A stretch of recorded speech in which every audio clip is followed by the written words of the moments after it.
Now, on 105.9 FM and streaming worldwide on the WMAL app. O'Connor and Company.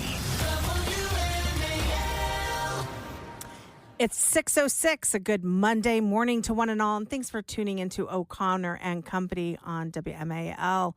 Coming up at 6:35, we'll talk to Amy Riccardi. She's running for Loudoun County School Board. At 7:05, Joe DeGeneva with legal news. And at 8:05, we'll talk to Maryland State Delegate Mark Fisher. He'll have the latest news out of Maryland. I'm Julie Gunlock alongside Hans von Spakovsky, the man with the coolest name in Washington. It's very nice to be back in the studio with you, Julie. This has been a lot of fun. We've got so much legal news, this week from last week and over the weekend, so it's really great to have you here. So you probably heard, Hans, about these protests that have been popping up both at sort of town halls that both Democrats and Republicans are holding. And they seem very organized, right? And not everyone seems like they're constituents of these members. And now we're seeing these protests at Tesla dealerships. An investigation has found that 5 Act Blue funded groups are responsible for those so-called organic protests at Tesla. Not only that, but there have been attacks on Tesla vehicles, on the recharging stations. But it turns out it's all coordinated. This is sort of a Soros coordinated thing. Yeah, which is no surprise. Violence begets violence. And we saw just a couple of years ago, remember, violence in arson, burnings, rioting in all these cities that Black Lives Matters and Antifa organized. And what was the reaction of the left? Nothing. And so here we have the same thing starting all over again.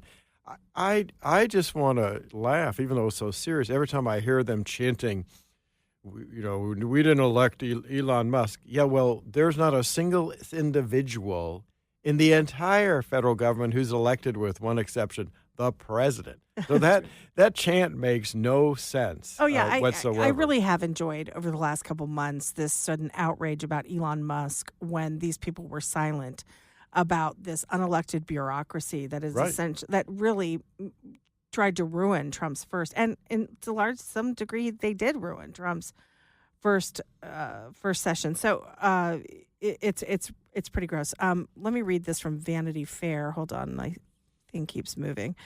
This is from Fox News. Here's from Vanity Fair.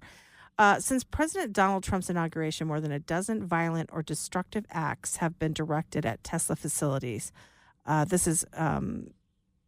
is actually according to the Washington Post. But Vanity Fair goes on to report on Saturday, over 350 protesters convened upon a Tesla showroom in Manhattan as part of the nationwide, quote, Tesla takedown protest against the billionaire and President Donald Trump ally Elon Musk. After some protesters occupied the showroom, 6 arrests were made. 5 were reportedly for disorderly conduct and 1 for resisting arrest, obstructing government administration, and violating local law. Protesters from St. Louis to Charlotte, Tucson to Palo Alto, and New York City to Portland are raging against the one oblong machine and the guy in charge of it.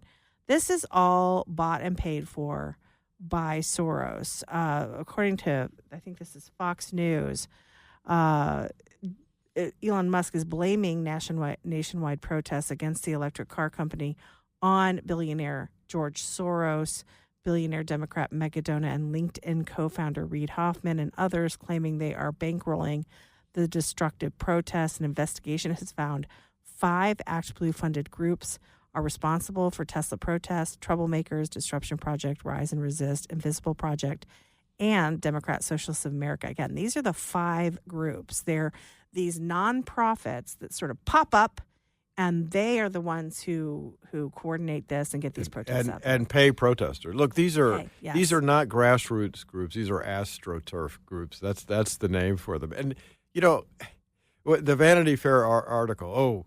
Protests are raging. What did they say? A little over 300 people nationwide. We are a nation of 335 million people. Yeah. And they they say that a little over 300 protesters, that's a big deal. Yeah. They are so inferior in numbers. It means nothing. It means nothing, but of course they'll elevate it. And this is the whole thing. That's sort of part of the deal. It's they get these 300 people to protest, and then the media elevates it, Right. and makes it seem that it's a bigger movement. And again, it's not grassroots. One protester, this was on Twitter. We don't have the actual clip, but one protester, he admitted while being recorded that he gets paid to protest outside a Tesla location. Groups linked to Democrat fundraising platforms Act Blue, which was funded by Soros, are paying people to protest against Elon. So again, this is complete astroturf. It is designed to make it seem like there's much more hostility. And you saw in the news too, they're so desperate for a break between Trump and Elon. There was news this weekend that, Marco Rubio and Sean Duffy had a disagreement with Elon Musk. And then later, Susie Wiles and Elon Musk and Trump boarded the Air Force, or it might have been Marine One. And, everyone's like, so are they mad at Elon, or who, is he mad at Marco Rubio? First of all, in cabinet meetings, it's okay if there's a disagreement. It's even okay if there's yelling. These are important people making important decisions about important issues. Sometimes people fight. So that's not necessarily evidence of a rift. And that's actually, that's normal. It is. That's normal on the conservative side. It's not normal in liberal circles. In liberal circles, if you step out, oh my gosh, if you say anything different than the accepted line, you're frowned on. You're thrown into exile. Yeah, and we saw that. The Democrats, they're always in lockstep. Biden's brains were literally mashed potatoes, and nobody broke that. Like, they all were in lockstep that it was cheap fakes and deep fakes and whatever. It was really remarkable in light of the very clear evidence that Biden was having cognitive decline.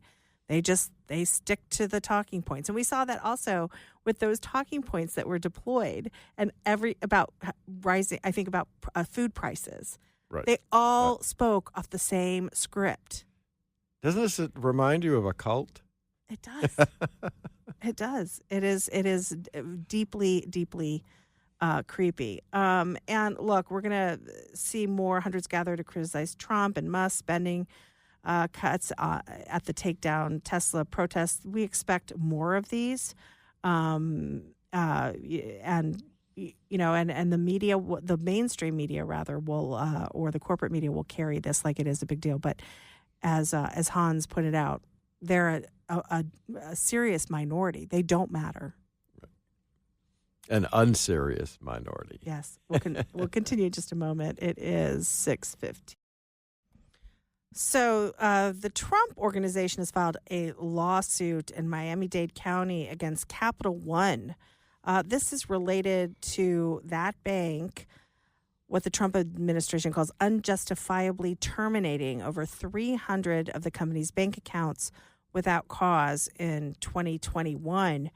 The suit was filed by Donald J. Trump Revocable Trust with Eric Trump, again, in Miami-Dade Circuit Court. The company said in a statement, Capital One has not and does not close customer account. Oh, I'm sorry. This is Capital One says it does not and has not closed customer accounts for political reasons.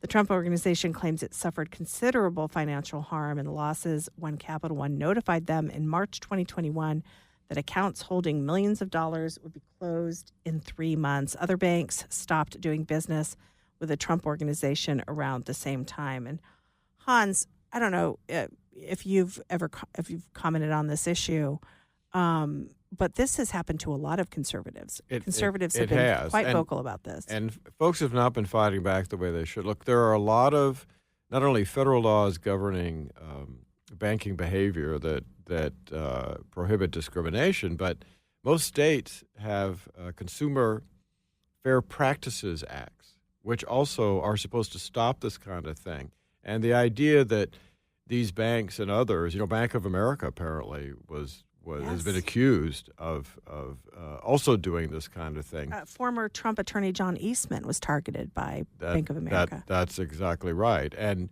there was also evidence that came out that the Treasury Department under the Biden administration was using its regulatory power over banks to not just go after conservatives, but, for example, when they couldn't get restrictive gun legislation passed, they were using the Treasury Department's power to try to get banks and others to quit doing business, for example, with gun shops. Yes.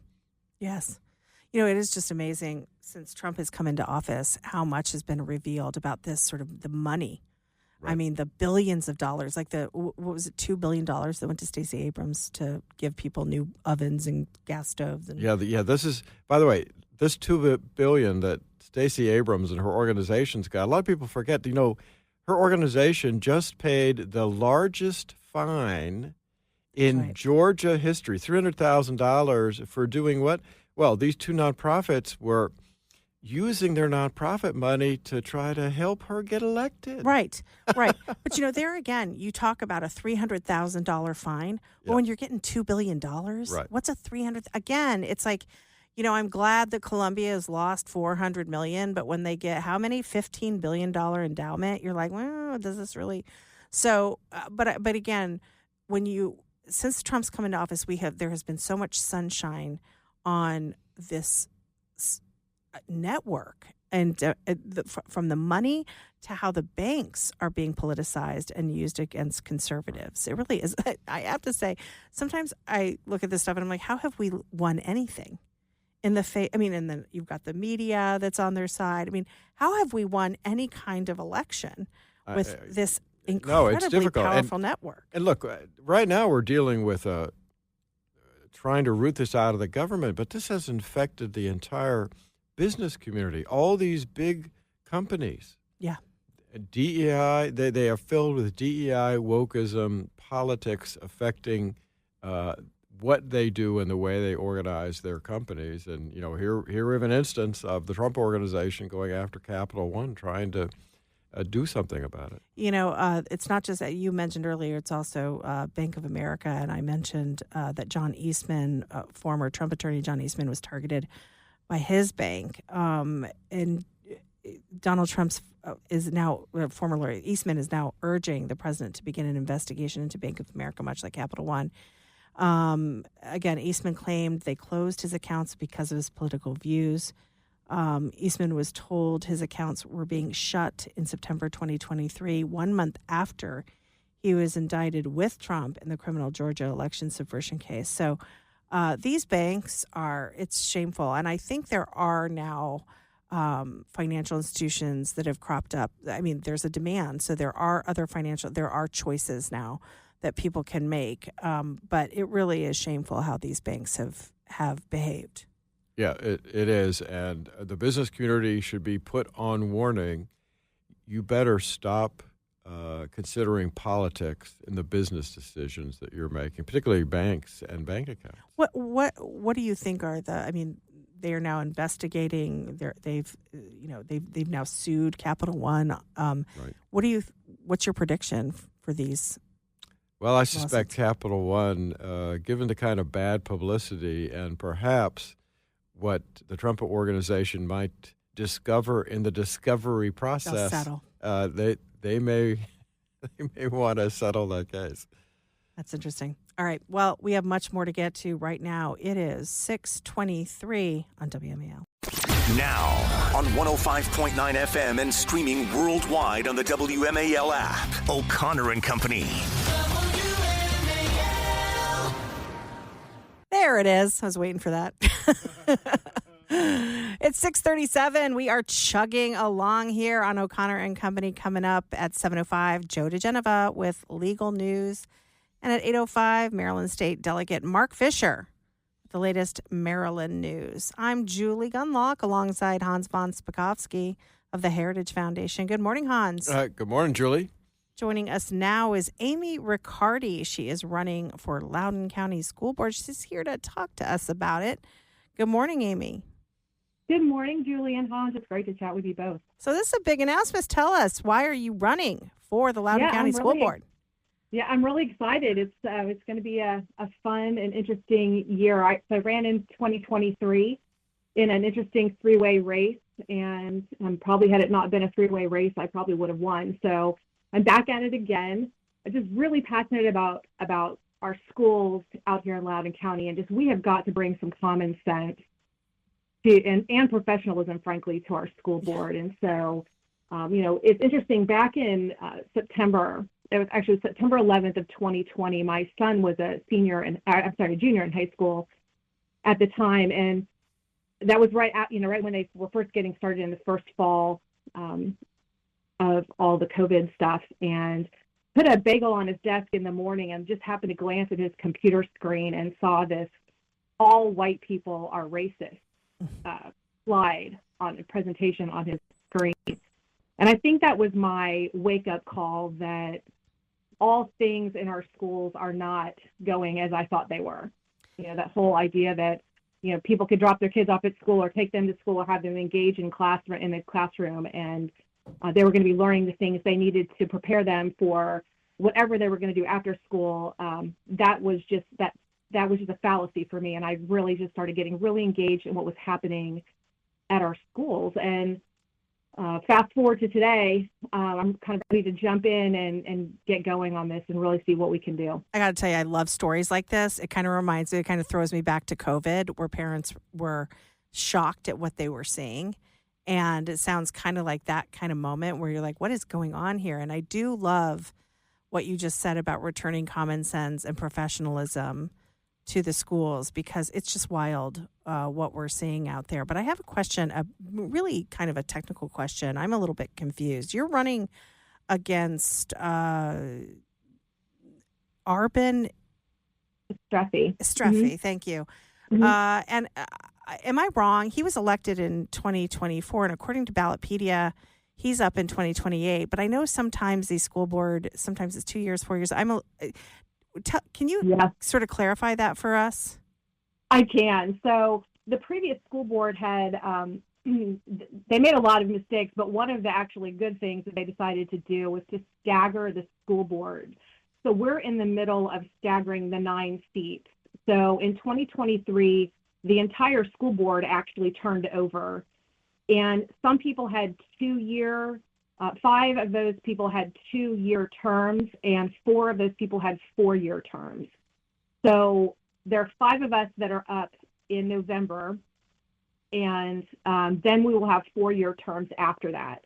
And that will then get the school board on a 4-year. Everybody will have a 4-year term, but it'll be staggered 5 and 4. And are you then facing a Streffy? Is that your? I am. Okay, I got it. All right. I believe so. I mean, all indications are he hasn't filed yet, but yeah, the understanding is that I will be.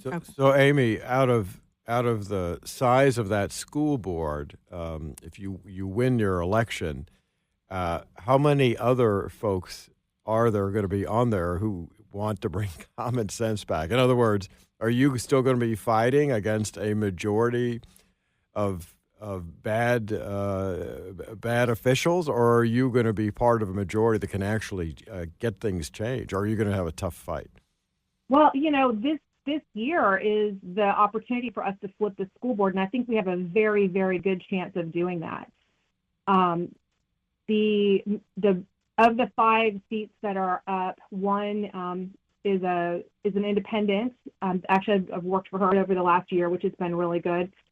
And of the 4 remaining seats, we just have to win 2 of them. And I think my race and the Dulles seat are very winnable races. So that would be against the current school board chair, and then of course Arben Streffy was the vice chair last year. So I think there's a good opportunity to flip it. Yeah, one of the things about school board races is, I hope parents are paying attention to this, because you talk to the average person and they probably know who their U.S. senator is. They may know who their U.S. congressman is, but oftentimes they don't know who their school board member is, and that school board member can have more of an effect on them and their personal family than either that congressman or that senator. Yeah, absolutely. And that's going to become even more more important over the next several years as, things kind of flow down from federal back to the state. Your school board candidates are going to have an awful lot of say in how money is, even more say in how money is being spent.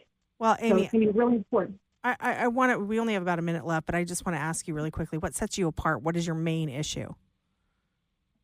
Well, I have been engaged with the school board actively for the last couple of years. Arvin has been a big no-show. I mean, he's late and doesn't show up to a lot of school board meetings. I think we've last counted he's missed about 60 votes this year.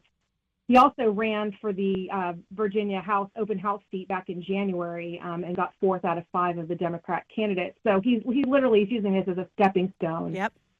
And my background is really in education. I have a master's degree in education. I'm an adjunct out at George Mason, and I'm very, very engaged in our community itself. So I have no higher political aspirations. I just want to get in and really fix these schools, and that's really the biggest difference. That is a common thing now. These people who go on school boards, some of them don't have kids, some of them don't have any education experience, some haven't ever really been involved in education, and they, like you said, use it as a stepping stone. You are wonderful. It is great talking to you, and we wish you a lot of luck in this upcoming race. Thanks, Julie. Thanks, Hans. I appreciate it. We've got more coming up. It is 6:43. WMAL, more than just politics, because laughter is the best medicine. Download the WMAL app to stream us for free. I'm feeling this. I'm a little tired, too. And this next story, I am fully going to participate in this. It is apparently National Napping Day. As you know, daylight savings time was Sunday. I hope it's the last one. No, we need to switch back. We should talk about that. What side you're on? Standard. Fall back, spring ahead. I don't know why we still do it. I just want standard time. Yeah. Okay. I don't want my kids going to school in the pitch black dark. It's actually dangerous. They've done studies. Right. Kids get run over all the time because of this. So, all right. So it is apparently National Napping Day. I will be participating in this. Will you, Hans? I would love to be able to take a nap every day. My father actually was a college professor, and every day after lunch, he would take a short nap. And listen, he lived to be a very vigorous guy until his early 90s, and I'm still convinced today it had to do with the fact that he did that. It's the European way. It's siesta. Yeah. I mean, I remember when I was a high schooler, I was an exchange student, and I could not believe it. I mean, I'm not sure I had ever heard of siesta, but I was in Italy as a sort of exchange student, and the father was a pharmacist, and he would come home, and they would have this gorgeous lunch laid out, and then everyone would go lay down, and I was completely shocked, and all the shops would close down. Still true. I was in Europe recently, and things kind of shut down around 1-ish, till around, I mean, they're not really even that active around 5, so it's really a wonderful tradition. Well, no, it's funny you say that because I had exactly the same experience. I was an exchange student also in high school, except in Colombia, South America, and it was the same thing. We would go home from school at lunchtime, eat a nice lunch, and then everybody took a half-hour nap, and then we went back to school. Yes, well, you all can be a little European today. It is National Napping Day. The National Napping Day recognizes our need the day following the return of daylight savings time. Not only does the observance encourage a nap, it reminds us that there's no shame in taking one either. While preparing for the time change can offset the shock to our internal clock, many other things like our life may not handle the change as well. So take a nap. They advise taking a nap. It is hard. It is hard, I think. But for early morning radio hosts. No, wait. Maybe you can talk WMAL. Move a couch here into the studio. I like your thinking. It is 6:52.